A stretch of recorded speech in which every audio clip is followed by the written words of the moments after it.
Don't let today's doom criers and cynics persuade you that the best is past, that from here on it's all downhill. You're going to have opportunities beyond anything that we've ever known. We've gotten in the habit over the last 40 years of thinking that government has the answers. And if government would shut the doors and sneak away for about 3 weeks, we'd never miss them.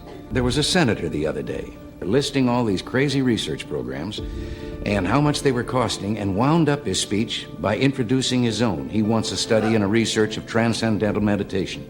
A study in which this was called the demography of happiness. And in this study, the government found out that young people are happier than old people.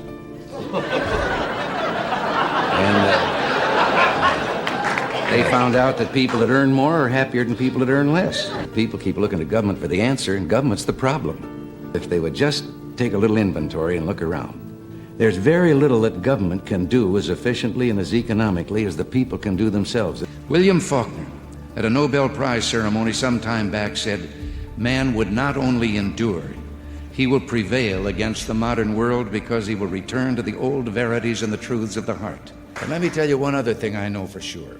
He is immortal because he alone among creatures has a soul, a spirit capable of compassion and sacrifice and endurance, prepared to make so many sacrifices. There will come times in the lives of all of us when we'll be faced with causes bigger than ourselves. Winston Churchill, during the darkest period of the Battle of Britain in World War II, said, "When great causes are on the move in the world, we learn we're spirit, not animal, and that something is going on in space and time and beyond space and time, which, whether we like it or not, spells duty." This nation was born when a band of men, the Founding Fathers, a group so unique we've never seen their like since, rose to such selfless heights. 56 men achieved security and standing in life, but valued freedom more. They pledged their lives, their fortunes, and their sacred honor. They gave us more than a nation. They brought to all mankind for the first time the concept that man was born free and that government was created by us for our convenience, having only the powers that we choose to give it. This experiment in man's relation to man is a few years into its 3rd century.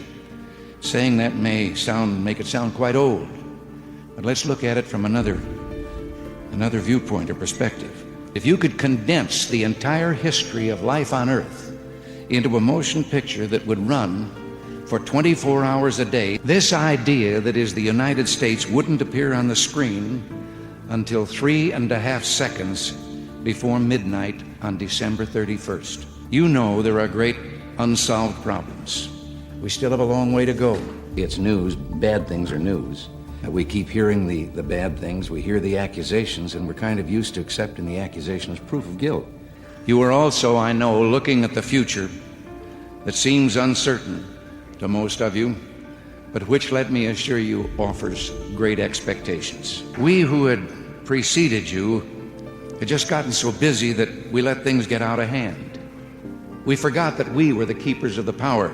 Well, at last, we're remembering. For too long, government has been fixing things that aren't broken and inventing miracle cures for unknown diseases. We took a giant step backward, spending like there was no tomorrow, opening the floodgates of printing press money. The bottom line was an unacceptable decline in the real wages, earnings, and buying power of the working families and senior citizens of America. It was Washington that grew fat and prosperous by making everyone else poorer. We live in the only country in the world where it takes more brains to figure out your income tax than it does to earn the income. We need your youth, we need your strength, we need your idealism to help us make right that which is wrong. We can stand tall and proud on our record and on the hopes that we offer for the future. You have been and are critically looking at the mores and customs of the past and questioning their value.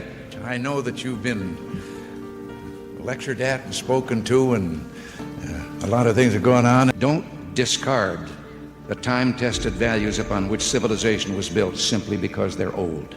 Each generation sees farther than the generation that preceded it because it stands on the shoulders of that generation. Our civilized ideas, our traditions, our values are not like the ideology and war machine of totalitarian societies, just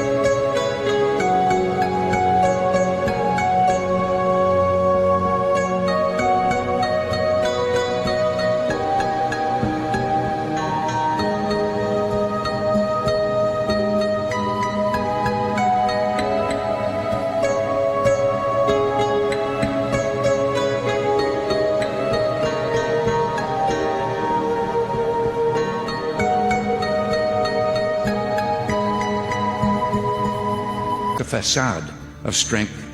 Our intellectual and spiritual values are rooted in the source of all strength, a belief in a supreme being and a law higher than our own. We concede no losses and we take no victories for granted. Hard work, personal initiative, opportunity, love of family, neighborhood, patriotism, and belief in God.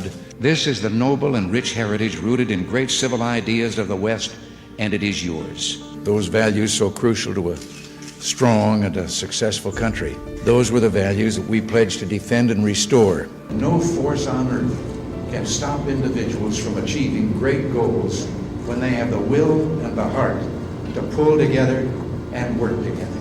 We can turn the hopes of our people into the renewal of all the dreams and opportunities that our nation was placed on this earth to provide.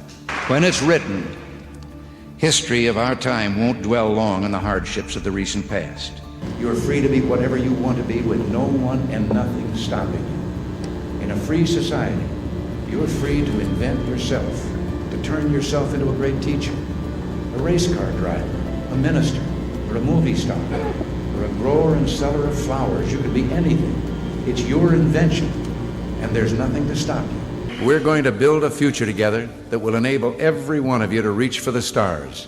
And you'll know what it is to enter the workforce or go to college in a land of prosperity, pride, and hope. When I was a young man, you knew that if you dreamed big and worked hard,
there was no limit to how far you could go. You can't drink yourself sober, you can't spend yourself rich, and you can't prime the pump without pumping the prime. We hear so much breastbeating about fairness and compassion, particularly from the other side of the aisle. That's still not enough, but we're headed in the right direction and we'll make progress. We believe the money people earn belongs to them, not to government. And it's about time they were allowed to keep a bigger share. There's mixed emotions when you step down. There's always things that you had left undone that you'd like to have done, but then all of a sudden the curtain's pulled and that chapter's over. My hope today is that in the years to come, it is your time to explain to another generation the meaning of the past and thereby hold out to them their promise of the future, that you'll recall the truths and traditions of which we've spoken. It is these truths and traditions that define our civilization, and now they're yours to protect and pass on. Now you and I can fight that battle for them. We must fight it, and we will. Enjoy your freedom, breathe it in, use it to create the most important and moving thing a man or woman can create, a decent and meaningful life. Congratulations and God bless you.